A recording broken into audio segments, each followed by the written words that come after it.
tro for mig, det betyder i virkeligheden alting, kan man sige. Det er lidt voldsomt, men det er den, min tro er det, som er udgangspunktet for alt, hvad jeg foretager mig. Det er det, som påvirker alle de beslutninger, jeg tager. Ikke altid på en måde, som er efter den, men på en eller anden måde, så spiller det ind i de beslutninger, jeg tager i mit liv, de valg, som jeg gør. Det kan være alle mulige dagligdags ting.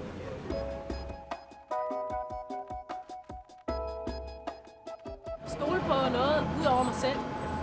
Stole på, at Gud han er større end mig, og at jeg kan regne med det, han siger, og satse mit liv på det. Altså, det er jo også tro for mig.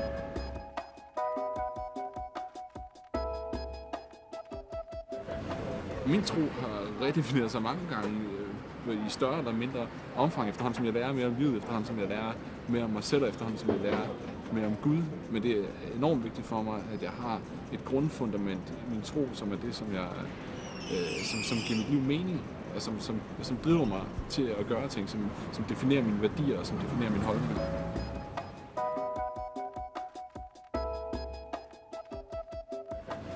Jeg tror, at uden tro, uden et fundament, uden et udgangspunkt, så er man rodløs.